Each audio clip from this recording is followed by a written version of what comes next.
So we've got these two closure properties, and those are kind of maybe the most important properties that you have to satisfy, but you do have to satisfy all of them. So let's look at some other properties that need to be satisfied. Okay. Well, first of all, there exists a zero vector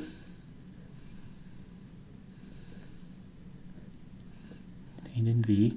So there's some object that we can label with the symbol zero vector so that it behaves sort of like the number 0 behaved in the real numbers. It behaves in such a way that when I take 0, the 0 vector plus u, I get just u. Likewise, when I take u plus the 0 vector, I also get u again.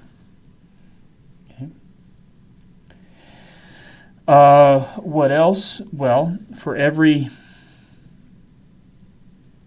u in the vector space, for every vector in the vector space, there's its opposite. There exists a negative u, so that what? Well, what does it really mean for two numbers to be opposites of each other? Or sorry, two objects to be opposites of one another? It means when you add them together through whatever you mean by addition, that you end up with the zero vector. Okay. Okay. Let's go ahead and give the other two properties here.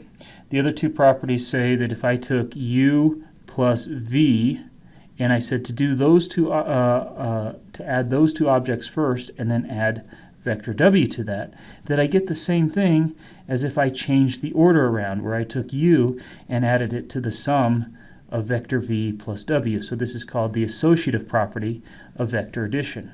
Okay? So in fact, we'll give names to all these once I'm finished writing them. Okay? And the last one is the commutative property that says if I take vector u plus vector v, I need to get the same thing as vector v plus vector u. Okay? So let's go ahead and name these properties. This is the identity property. The property of what? Of what operation? Of vector addition.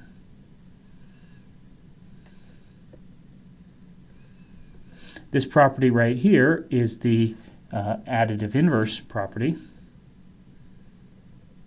Additive inverse property. This property right here is the associative property.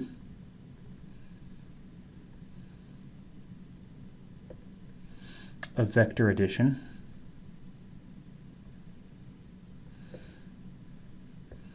And this last one is the commutative property